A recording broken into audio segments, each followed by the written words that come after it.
Dale. Bueno, Flor, vamos a grabar, si te parece. Dale, arranquemos.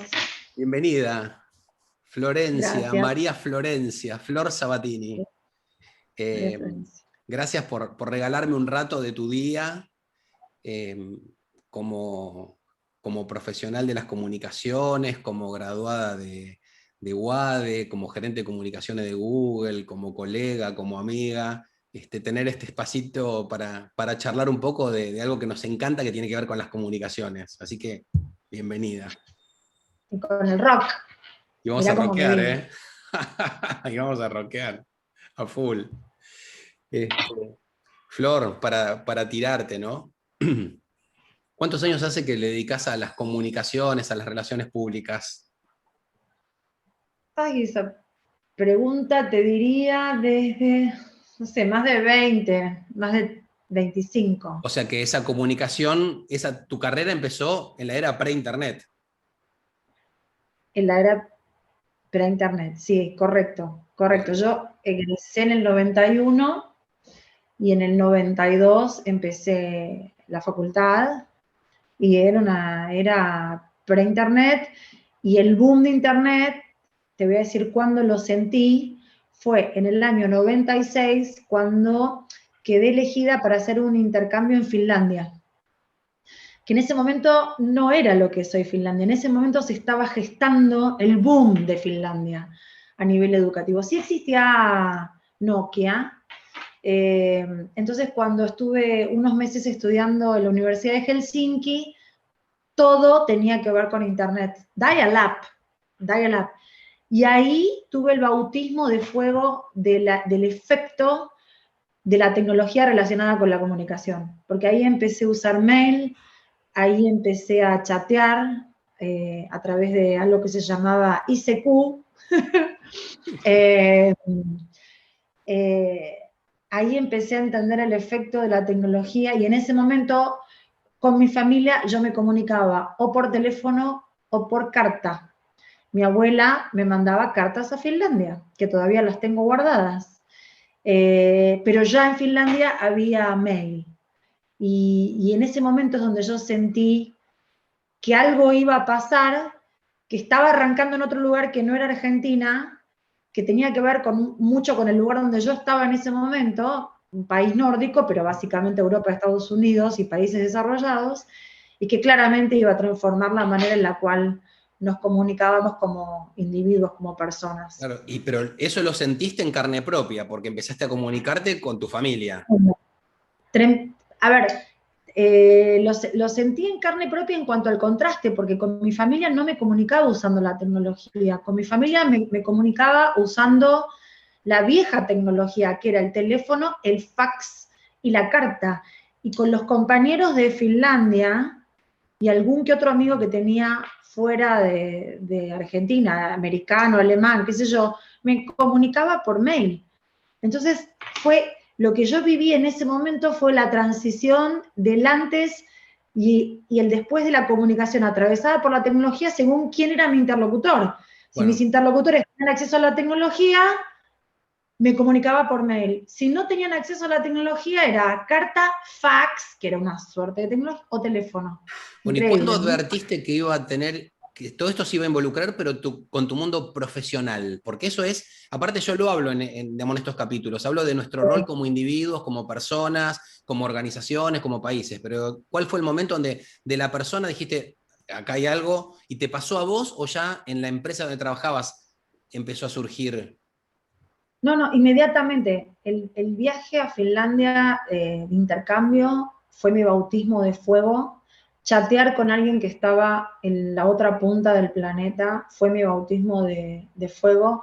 En Argentina ya había internet en los cibercafés. El que yo iba estaba enfrente del Hyatt en la calle Posadas y Libertad. Y yo antes de viajar a Finlandia ya estaba chateando con gente desde ese cibercafé. En ese momento como persona de comunicaciones, aunque en ese momento era estudiante, yo sentí que la manera en la cual yo iba a desarrollarme profesionalmente iba a ser muy distinta de ahí en más. Bueno, hablando de Lo transformación sentí digital, ¿no? Total, transformación digital total.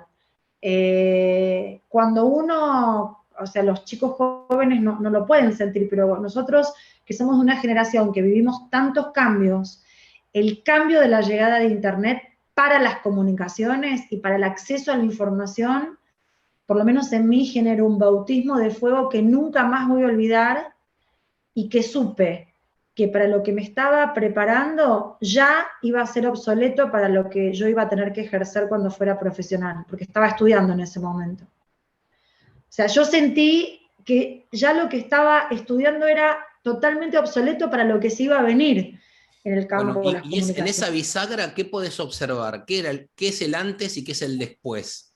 Yo digo, cuento siempre la anécdota del todo pasa, el todo queda, ¿no? Que antes de Internet, bueno, pasaban las cosas y listo, se olvidaban, pero desde Internet todo queda porque queda registrado de algún modo y uno va construyendo la reputación y todo lo que haces queda registrado, lo bueno o lo malo.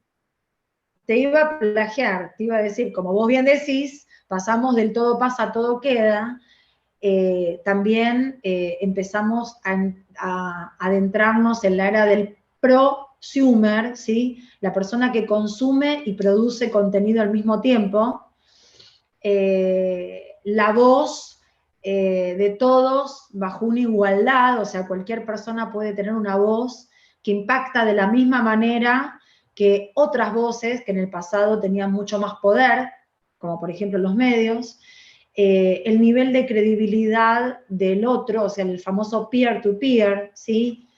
Nuestros pares, el nivel de confianza que se construye a partir de que un par, conocido o desconocido, te dice, esta película es buena, este restaurante es bueno, no sé, te va hablando de cosas que tienen que ver con su propia experiencia, que es muy parecida a la tuya.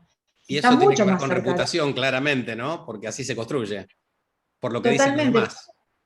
Por eso en esta época, llegar a las personas de manera más individualizada es mucho más relevante que llegar a las personas a través de canales masivos.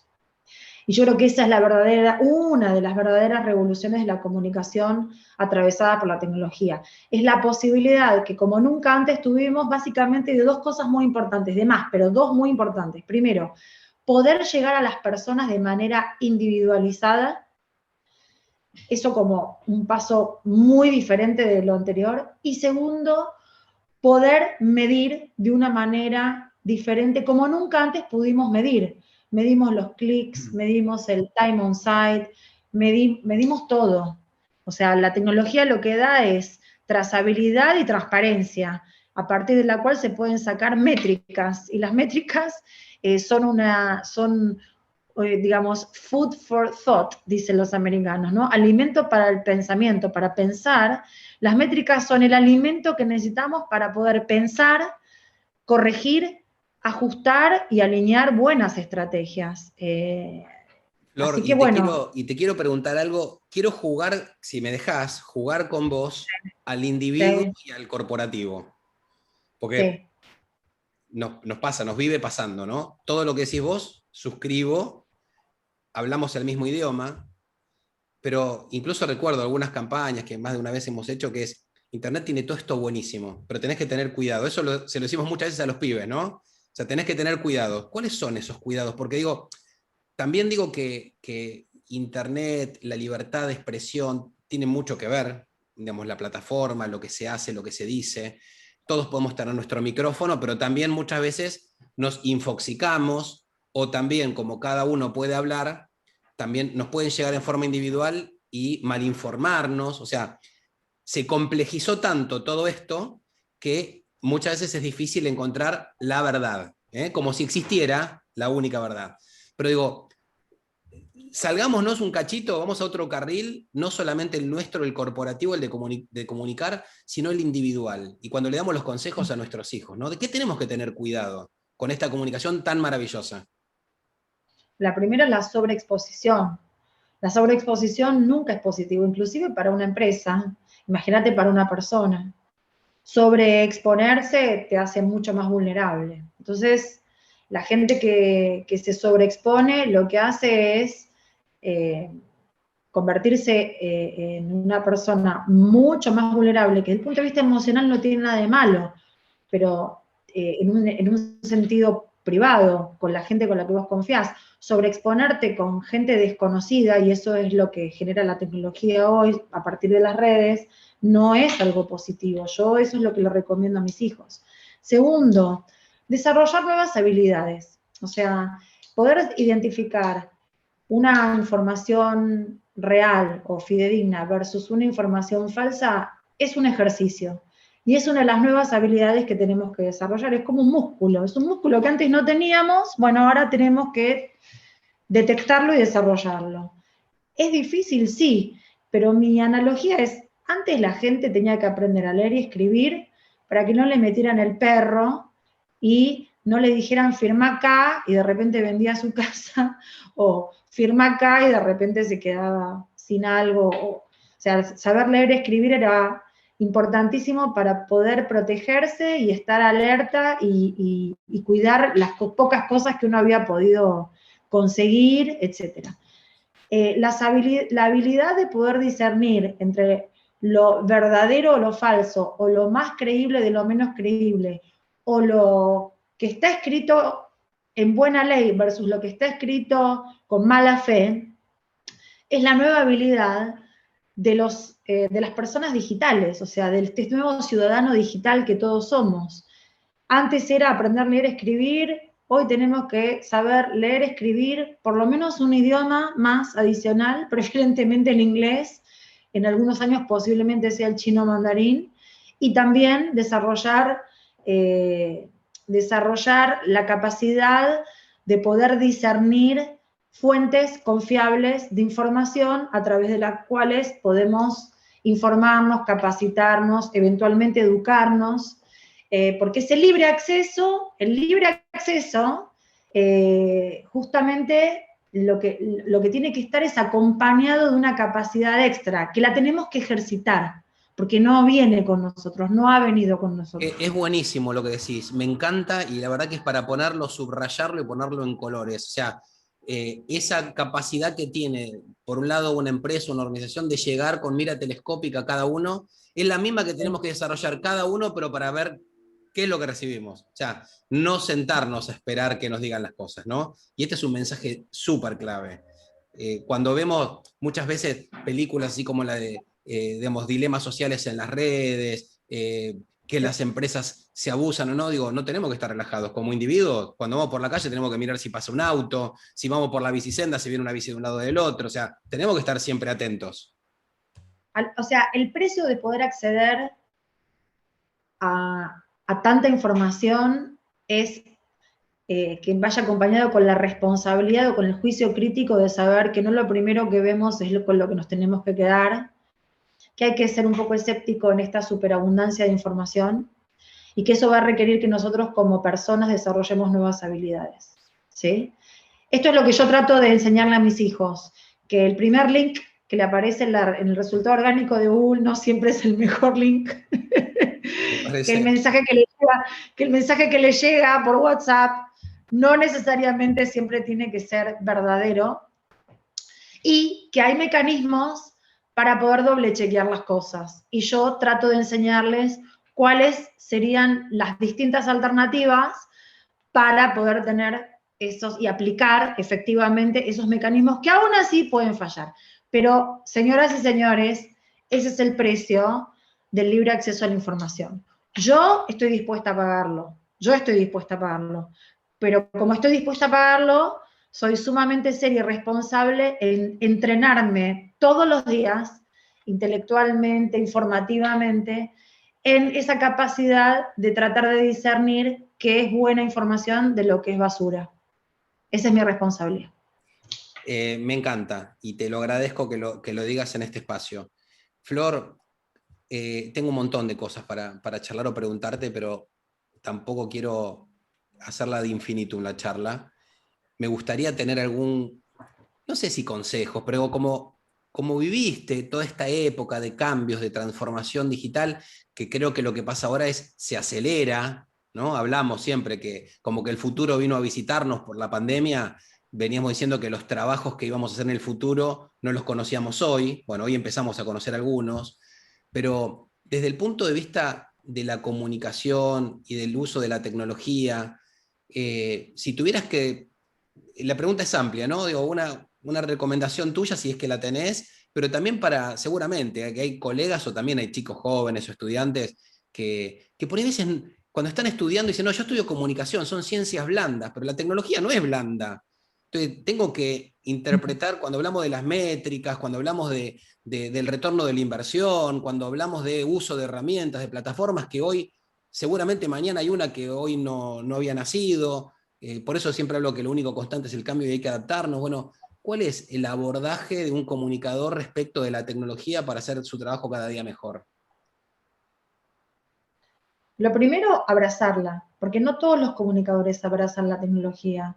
Hay muchas personas que ven una grieta entre la comunicación de old school y la comunicación atravesada por la tecnología. Y la realidad es que la tecnología, como en otras disciplinas, en la comunicación, así como también en la educación, en las finanzas, en los procesos, etcétera, es una herramienta complementaria, pero que tiene una capacidad de potenciarla. Entonces, lo primero que le diría a la gente que está en comunicaciones, que estudia comunicaciones, que abraza las comunicaciones, es que no le tenga aversión a la tecnología, porque la tecnología no implica la deshumanización de las comunicaciones ni de las conversaciones, ¿ok? Esto es un prejuicio, que la tecnología deshumaniza la comunicación, yo no estoy de acuerdo, y que las buenas relaciones solamente son aquellas que se pueden dar a partir de lo personal, tampoco estoy de acuerdo. Sí sé que, por ejemplo, en el momento de pandemia, nosotros hemos podido trabajar en equipo o seguir relacionándonos con otros virtualmente porque existía una relación humana personal preexistente. ¿A qué voy con esto?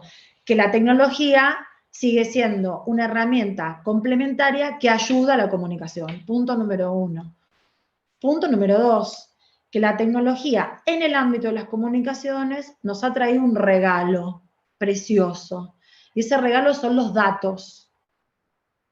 ¿Por qué? Porque antes en comunicaciones, para poder medir el momento cero o el momento de assessment o de evaluación, y luego el momento 1, el momento 2 y el momento final para ver si una campaña había sido exitosa, los datos y la información que teníamos era demasiado subjetiva. No la estoy desmereciendo, pero digo, no era tan precisa.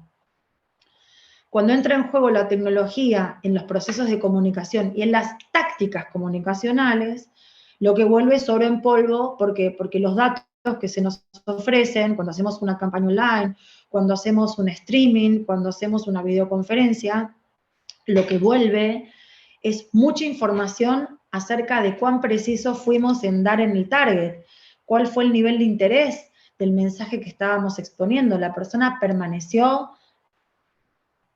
Estás muteado.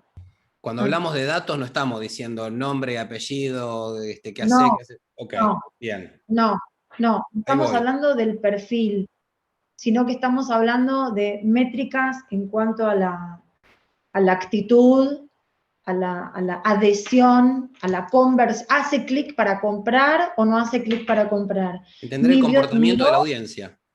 exacto, miró el video institucional donde yo explico los esfuerzos de sustentabilidad que estamos haciendo, sí o no.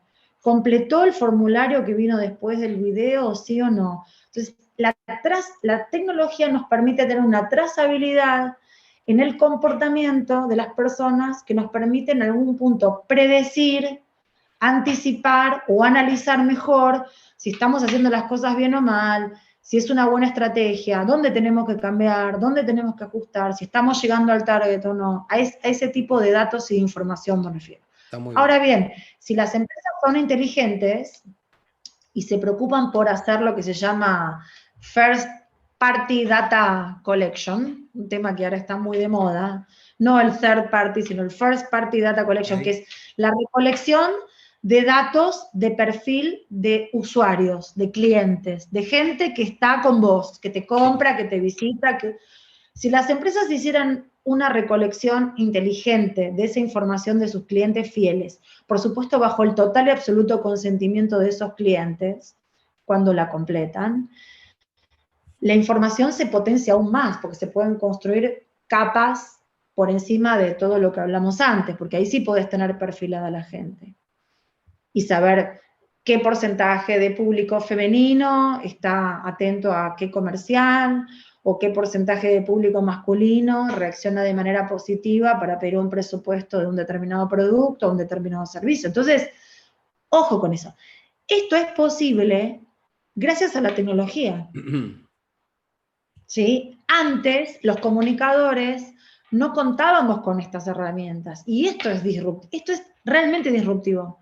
O sea, por un lado, la tecnología como canal de comunicación, redes sociales para poder llegar, pero lo verdaderamente disruptivo para el comunicador es cuando la tecnología atraviesa los procesos, el tipo de información que nos puede dar es tan precisa, es tan exacta, es tan valiosa, que hace que ya dejemos de hacer estrategias de comunicaciones a ojo de buen cubero, sino que hagamos estrategias de comunicaciones en función a la información que tenemos para poder ser eficientes y efectivos. Bueno, y a ver, estás hablando y hablamos de campañas, pero ¿me atás esto a esto del todo pasa y todo queda? O sea, yo digo que la comunicación deja huellas, ¿no?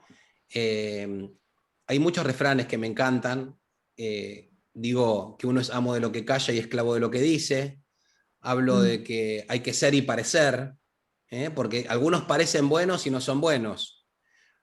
Otros son buenos y pasan lo contrario. Entonces digo, al dejar huellas, uno es como que no solamente lo que dice es lo que es, sino como la gente lo acepta, ¿no? Vos me dabas ejemplo, bueno, te recomiendan o tal restaurante o el cine o el viaje, te lo recomienda otro, es como el rol de los medios antes en las relaciones públicas eran como que, bueno, te otorgaban el valor, la credibilidad a lo que decís. Y hoy no solamente son los medios, sino la gente, y la suma de la gente, y van construyendo, así se va construyendo creo que la reputación en este mundo, en este espacio digital. Ahora, ¿se gestiona la reputación? Digo, depende de uno, depende del emisor, la reputación, ¿de qué depende? Tiene que ver la pregunta con esto. Antes todo pasaba y hoy todo queda. Entonces digo, reputación, todo el mundo habla de reputación y habla de gestión de reputación. Digo, bueno, ¿se maneja o se ejerce? Bueno, toda reputación siempre, de una manera u otra, recae en los niveles de credibilidad que uno tiene. En este sentido, justo hace poco terminé de hacer un curso en Harvard donde tuvimos unas clases muy interesantes. Una de esas clases estuvo a cargo de una profesora muy famosa que tiene algunas charlas TED que se llama Frances Frei. Y ella nos explicaba que además de asesorar un montón de líderes organizacionales, que para ella la credibilidad estaba compuesta por un triángulo de tres puntas, y que cada líder tenía como era más fuerte en alguna de esas puntas. ¿Cuáles eran esas puntas? La lógica, la empatía o la transparencia.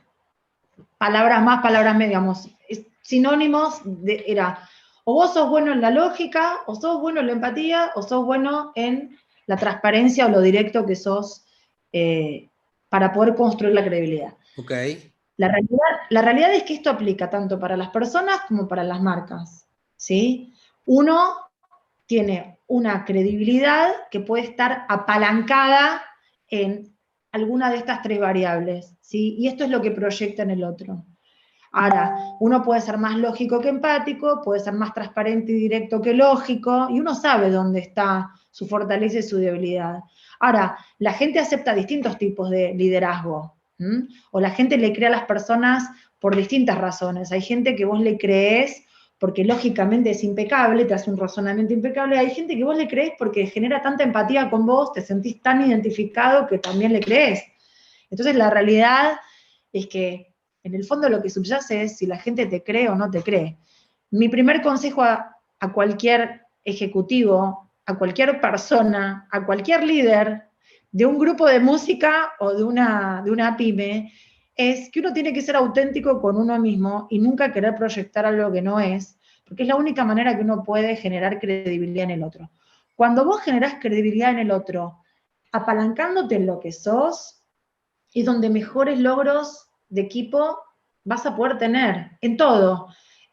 No sé, si querés armar un jardín nuevo con tu familia y encarar ese proyecto, hasta si querés encarar una transformación organizacional en tu compañía, que es nada, de 180 grados, ¿viste? O sea, la credibilidad es todo. Y como estuvimos viendo últimamente, en pandemia hubo un montón de instituciones, organismos, etcétera, cuya credibilidad cayó en picada. Sin embargo, el grupo donde la credibilidad, el único grupo donde la credibilidad aumentó en pandemia fue el de las organizaciones, el de las empresas.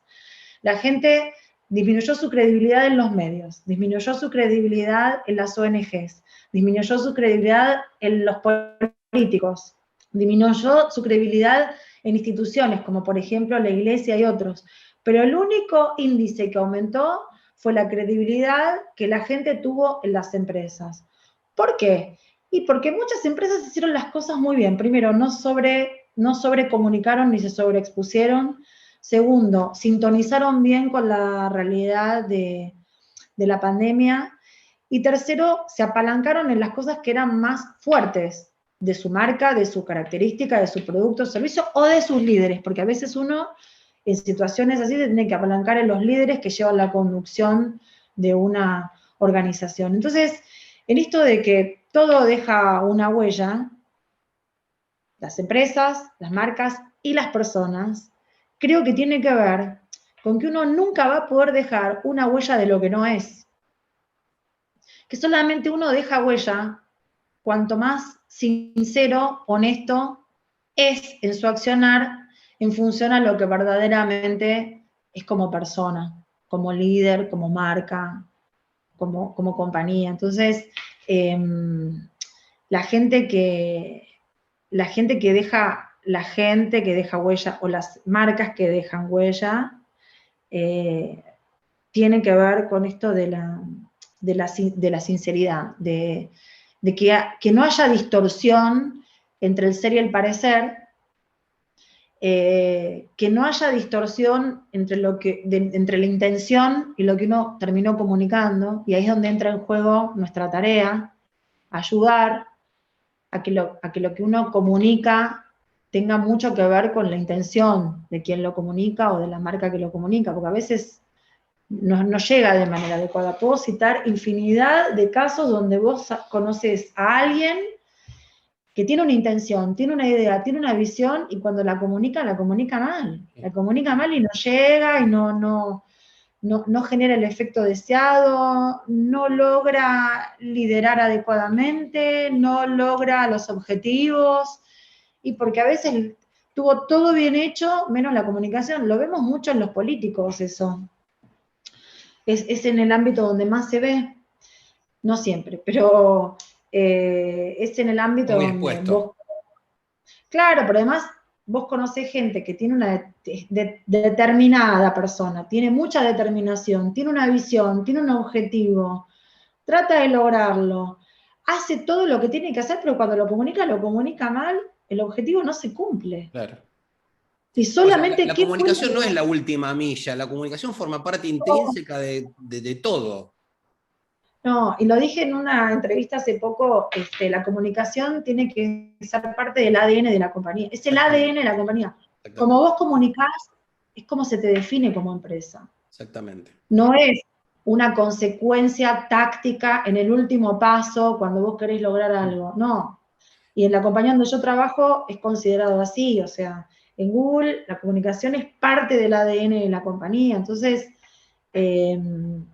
todo deja su huella, sí, todo deja su huella, pero cuando vos dejas una huella, primero trata de que sea positiva y no negativa, porque hay huellas negativas. Claro, yo digo, Segundo, la positiva hace reputación, la negativa genera el prontuario. totalmente, es una gran frase esa. Segundo, no descuides la huella. Voy a citar un ejemplo. Hace un año me llamó un periodista, el mismo periodista que vos me hiciste una consulta hace poco. Me llamó un periodista indignado porque en su panel de conocimiento aparecía esto y aparecía lo otro. Bueno, el panel de conocimiento es una sección que aparece en Google cuando uno está buscando una persona o un ítem que es muy relevante. O sea, si buscas Raúl Alfonsín, tiene su panel de conocimiento, pero si buscas Capilla Sixtina, también tiene su panel de conocimiento, o si buscas la NASA, también tiene su panel de conocimiento. ¿Cómo se forma ese panel de conocimiento? Imagínense una serie de enchufes que enchufan información de otros sitios, fundamentalmente de Wikipedia, ¿ok? Entonces esos paneles de conocimiento se nutren de información de Wikipedia, de Wikimedia y de otros sitios como medios de comunicación. Entonces había un periodista que me decía, no, porque en mi panel de conocimiento de Google aparecen cosas que yo soy un movilero y en realidad yo soy un periodista y yo lo primero que miro es, ¿vos reclamaste tu panel de conocimiento? Hay un botón al final que dice reclame su panel de conocimiento. O Como en My sea, Business, si, digamos. claro, reclame su panel de conocimiento. ¿Vos reclamaste tu panel de conocimiento? Porque me parece que no. ¿Y por qué tengo que reclamar? Y por lo menos estarías mucho más lejos de la queja que me estás planteando porque tendrías un poco más de control sobre la información que aparece en tu panel de conocimiento. Y me dice, encima yo me tengo que ocupar de reclamar mi panel de conocimiento para que aparezca la verdad de lo que yo soy. Y le dije, así como antes vos te preocupabas por qué entrevistas dabas y qué no, qué artículos firmabas y qué no, dónde escribías, dónde no. Hoy también la reputación es online, con lo cual vas a tener que preocuparte por qué es lo que aparece de vos en Internet y qué no, y dónde vos podés tener gobernanza de lo que aparece y dónde no, porque Internet es anárquico. En el panel de conocimiento, si vos lo reclamás, tenés una cierta gobernanza acerca de lo que aparece ahí. Entonces, yo en tu lugar no lo descuidaría. Claro, y no decir Pero, lo que no es, pero simplemente poder decir, bueno, esto, tener un lugar donde expresarlo. con lo que quiero decir con este ejemplo es que en muchos líderes de opinión hay un desconocimiento de la importancia de la reputación online. Y esto está totalmente relacionado con que Tenemos mucho todo trabajo para desconocimiento. hacer entonces, sí. Tenemos mucho trabajo para hacer, tenemos a mucha gente que ayudar, particularmente gente que tiene una exposición pública enorme, porque no existe tal conciencia reputacional. Existe la necesidad de comunicar en redes todo el tiempo, de todas las cosas, con video, con imágenes, con foto, con emoji, con impreso, con todo. Ahora, que tenemos que gestionar la reputación online como una mirada más de largo plazo, no todos son conscientes de eso. Eh, Alarmas, No, a ver, espacio, estás tirando oportunidad. un montón de títulos súper interesantes. Te quiero llevar a una cosa un poquito distinta, o sea, como haciéndole suma a todo esto. Hablamos de la Dale. tecnología, hablamos de la comunicación, de la reputación, hablamos de audiencias, que antes se hablaba del Sí, el público, y hablamos de, no la audiencia, audiencias, o sea, le hablamos a sí. distintos grupos. La pregunta tiene que ver también, por ahí es personal y cómo lo abordás. No sé si pedirte un consejo, porque estamos todos aprendiendo, pero estamos en una época donde se suma a todo esto la inclusión, la diversidad, el lenguaje, la sostenibilidad, o sea, desde el medio ambiente al género, pasando por un montón de cuestiones que hoy están puestas en la mesa, ¿cómo se priorizan, se tamizan? No sé cuál es la palabra justa, pero porque en definitiva es como, viste, cuando uno habla, está el neutro, ¿no? cómo dirigirse a cada uno sin ser neutro, porque digo, tirar la pelota al medio no le va a todo el mundo, porque estamos hablando de hablarle a cada uno, pero también es uno solo, no tiene uno múltiples personalidades. ¿Cómo se asume todo eso? Lo estamos aprendiendo, lo hablamos también fuera de cámara, de micrófono. Me parece súper interesante y genera conversación, ¿no? Pero puesto para adelante, abiertamente, ¿qué me podés aportar de eso, Flor? Lo primero es tener la transparencia de decir públicamente que estamos aprendiendo. Para mí, vuelvo al triángulo de Francis Frey, o sea, transparencia. Transparencia de todos estamos aprendiendo. Y cuando todos estamos aprendiendo, significa no ponerse colorado cuando uno se manda una macana, ni tampoco demonizar cuando otros se mandan una macana, sino que rescatar el efecto de que alguien se manda una macana, vuelve sobre sus pasos, revisa y lo corrige. Y voy a citar un ejemplo que di en una entrevista. Hace poco en un diario titularon que había una persona que estaba para hacerse un trasplante y solamente había un grupo de médicas mujeres para hacerlo. Creo que la persona, no sé si no sé qué. Y la forma en la cual se tituló, mucha gente se horrorizó como diciendo, pero ¿cómo van a decir? Y solamente había mujeres. Claro, estaba mal, porque ¿qué problema hay que haya solo mujeres para realizar un trasplante? Claro. Entonces, yo lo que creo es en la mirada constructiva de un medio que titula así, la gente que lo observa, el medio que vuelve sobre sus pasos, se da cuenta, cambia ese titular y te puedo garantizar que ya la mirada cuando se tenga que titular frente a situaciones similares no va a ser la misma. Eso por un lado. Entonces, ser transparente de que estamos todos aprendiendo me parece muy importante. Segundo,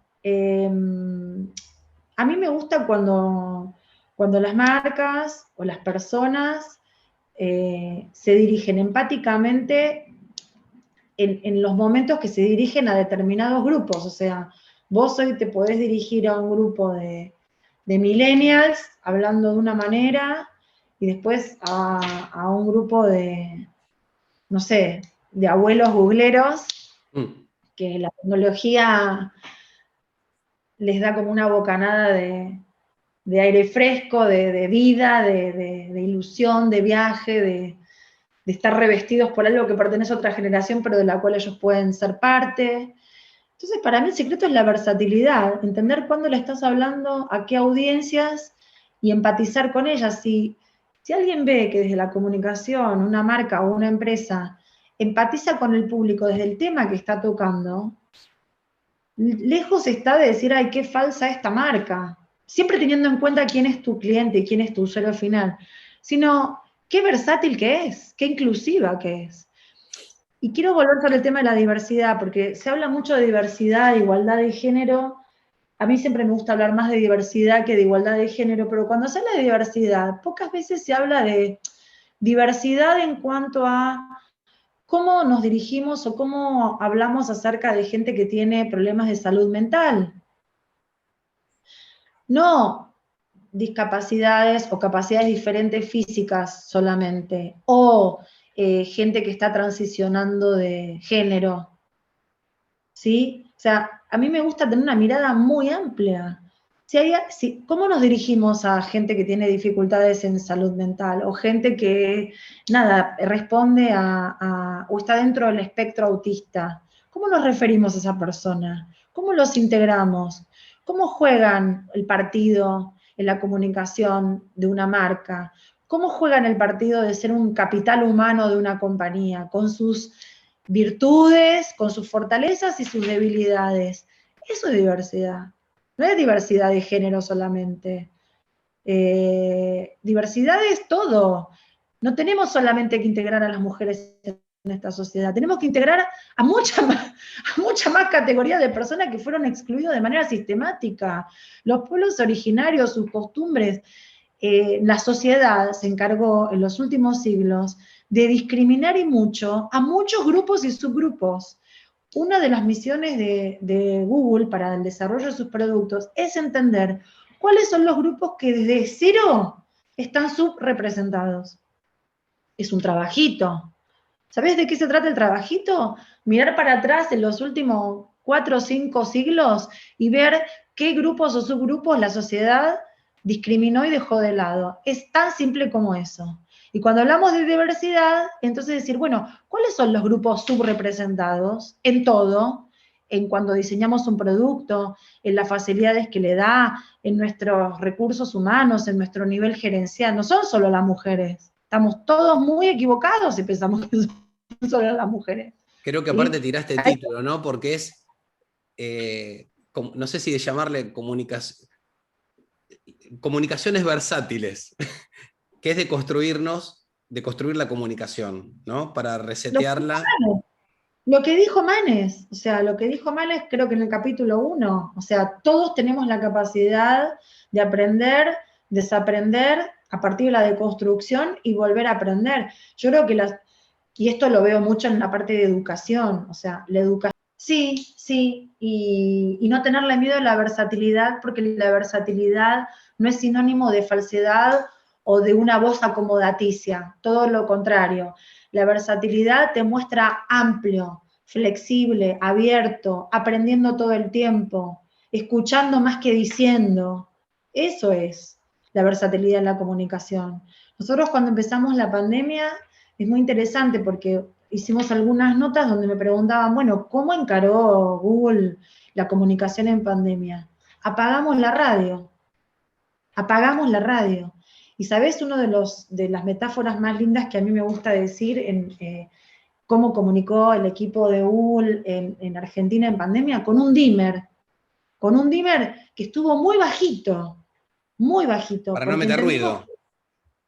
primero para no meter ruido, pero segundo porque era un momento de escuchar, no de hablar, por lo menos al principio, escuchar a la gente, ver en dónde cambiaban sus conductas, sus comportamientos, sus necesidades. La gente dejó de estar en la calle para estar en Internet. ¿Qué empezó a hacer en Internet? ¿Con qué facilidad, con qué dificultad y con qué aversión y con qué pasión? La gente empezó a cocinar. Es increíble lo que pasó en pandemia. La gente empezó a cocinar, empezó a hacer ejercicio usando internet, empezó a poner videos que se llamaban tipo conmigo, with me. Tenía que estudiar, se ponía un video de alguien que estudiaba. Tenía que limpiar, se ponía un video de alguien que limpiaba la casa. Son fenómenos sociales espectaculares. Entonces, alguien que es experto en comunicaciones, ¿qué tiene que hacer? Escucha. Parar, observar, escuchar y usar el dimmer para subir, bajar, adaptar y ser ultra versátil, recontra versátil. Nada, por eso yo, al igual que vos, Carlitos, amo la comunicación, amo lo que hacemos.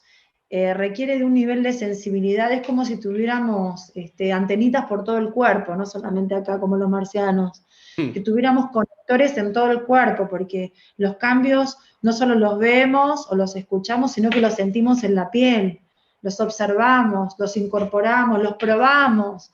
Eso es un comunicador 100%. Vivimos los cambios. Déjame ensayar un cierre, Flor. Hablamos de que la comunicación hoy deja huellas, para bien o para mal, y si tenemos que sintetizar, no sé, 2, 3 puntos, dijiste varios, pero a modo de síntesis, mis recomendaciones para dejar las huellas positivas usando la tecnología son...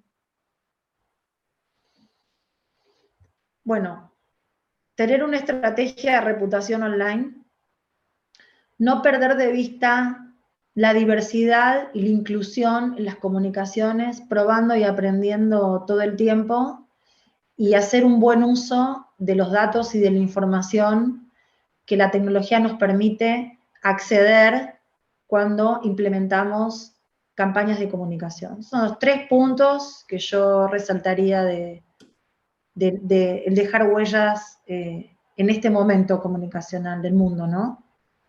Si esto fuera un concierto, un rock, un show de rock, estaríamos haciendo pogo. Gracias, Flor. Gracias, gracias. Yo lo disfruté, sé que vos también. Ojalá que quienes compartan toda esta movida tan linda de conversación te pueda disfrutar y seguro que sigue. Acá, o donde sea, rockeando, que es sabiendo que lo único constante es el cambio. Gracias, Flor. Rockeando las comunicaciones. Gracias. Un beso gigante. Gracias.